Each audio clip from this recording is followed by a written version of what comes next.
তিনি দ্রুত তাড়াতাড়ি হযরত ইসমাঈল আলাইহিস সালামকে জমিনে ফেলে দিয়ে এরপরে গলায় ফৌজ দেওয়া শুরু করলেন। বলেন সুবহানাল্লাহ, বিসমিল্লাহ, আল্লাহু আকবার বলে তিনি ফৌজ দিচ্ছেন, কিন্তু কাটে না, আর কাটতেছে না।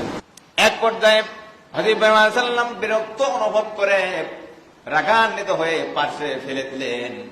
দুইবার তিনবার প্রচেষ্টা করার পরে তিনি বিরক্ত হয়ে পাশে ফেলে দিলেন। দেওয়ার সাথে সাথে বিশাল বড় একটা পাথর ছিল, ওই পাথরে পড়ে পাথরটা দ্বিখণ্ডিত হয়ে গেল। বলেন সুবহানাল্লাহ, পাথর দ্বিখণ্ডিত হয়ে যায়, অথচ ইসমাইলের গলা কাটে না। ব্যাপার কি? এটা হুকুমটা কার? আল্লাহ তাআলা ছিলেন, ছুরিকে বলে দিয়েছিলেন যে ইসমাইলের একটা পশম যেন, তুমি যদি আমার সৃষ্টি হয়ে থাকো হে ছুরি, তাহলে ইসমাইলের একটা পশম যেন না কাটে। বলেন সুবহানাল্লাহ। একটা ছুরি, একটা অস্ত্র আল্লাহ তাআলার হুকুম মানে, কিন্তু আমরা মানুষ হয়ে আল্লাহ তাআলার হুকুম মানি না।